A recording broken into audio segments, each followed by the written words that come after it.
Good morning. Today we look at Psalm 79 and Psalm 80. And Psalm 79 could very well be talking about the same time frame within Israel's history as Psalm 74. It's very similar laments and very similar cries that way. It's a prayer for deliverance from enemies. It says, the nations have come into your inheritance. Foreigners have come and they have gotten into your temple. They've defiled your holy temple. They laid Jerusalem to ruins. And it's, Jerusalem was the chosen city, the holy city of God, where the Israelites all came to worship and for their festivals. And now it's gone. It's the temple has been ravished, and the whole nation is in an uproar. I mean, they're just. I mean, where do they go? Where do we do? How do we worship? And what are we going to do now? And in the New Testament, when Jesus is talking to someone, they say, "Well, we worship on Mount Zion, and you say you must worship in Jerusalem." And so they find alternate places to worship, the high places and different things that way. But yet, Jerusalem is destroyed, and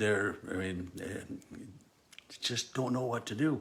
And we've been there. We don't know what to do. Don't know where to turn.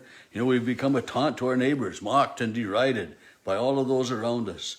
And then it's, how long, O Lord, will you be angry?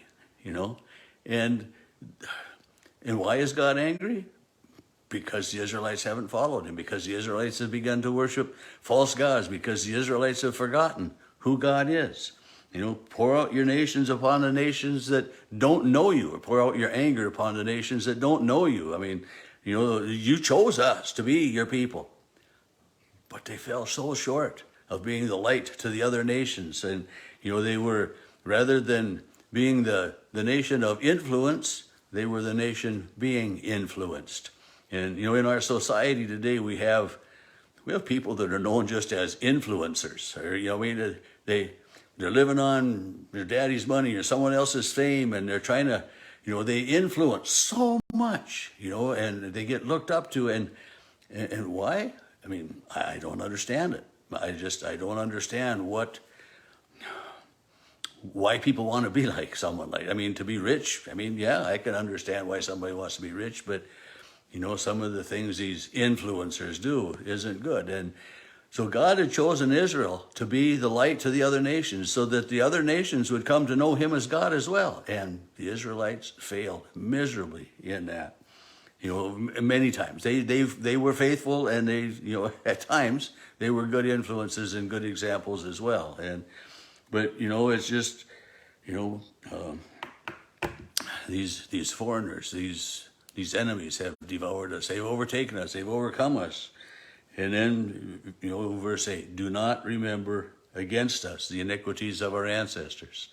And that was, in the first of the 10 Commandments, it was, there weren't so many catches in there. But, the second time when we find the 10 Commandments, I will visit the iniquities to the third and fourth generation of those, so it's don't hold the iniquities, don't hold the unfaithfulness of our ancestors against us, but let your compassion come. Let us see your love and your grace. Remember us. You are our Lord of our salvation and our grace, and then, he ends up, with the last verse. Then we, your people, will give you thanks forever, and generation to generation we will count your praise. It's that promise. It's the plea for help. It's the cry for mercy. It's the cry for God to remember his people, and then the promise, we will remember you forever. And we know that doesn't happen, that we remember you forever. I can't promise you something that my great-grandchild is going to do. I can't do that because, I can't promise you something that my son will do, or my daughter will do, or my grandkids will do. I can't promise that. But, the hope is that our generations following us will be faithful. Psalm 80 is a psalm that has some similarities to Isaiah chapter 5. I've got written in right up in the top of at Psalm 80, right above it says compared to Isaiah 5, and then in the margin it says this psalm is a refutation of Isaiah 5.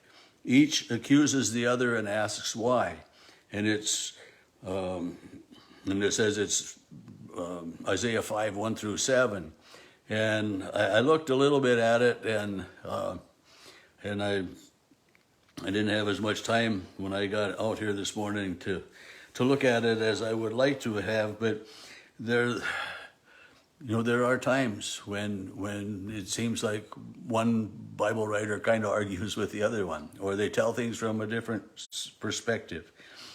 But again, it's that plea, give ear, O shepherd, to your flock. Hear us, Lord. That's give ear to us. Hear us, Lord. Restore us, O God, it says, verse 3. Let your face shine that we may be saved. Let us see you. Let us see you in our midst. Come and be present with us, and, it's like be present at our table, Lord, and it's asking God to come. And again, oh Lord God, how angry will you be? How angry will you be with your people's prayers? You have fed them with the bread of tears. You've given them tears to drink. You make us the scorn of our enemies. Again, feeling lost and dejected and probably battle worn, probably under the rule of someone else again at this time. Our enemies laugh among themselves. And that's, remember when God was first leading the Israelites out of Egypt, and God got angry with them, and he said, I ought to just destroy this stiff-necked group of people. And Moses reminds him, he says, but God, just think about, if you destroy all these people, then everything that all of these other countries, all of these other nations have been saying about you will be true. If you turn your back on your people and you destroy them, remember us, be gracious to us. Our enemies laugh among us, but Lord, restore us.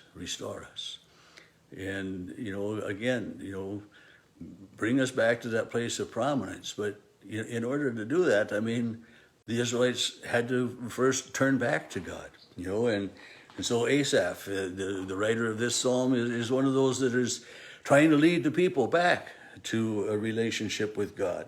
And then the reminder, you brought a vine out of Egypt, you drove out the nations before it. Again, you gave them the promised land. You led, you guided, you defeated their enemies, you fed them. And again, verse 14, turn again, O God of hosts, and look down from your heaven and see.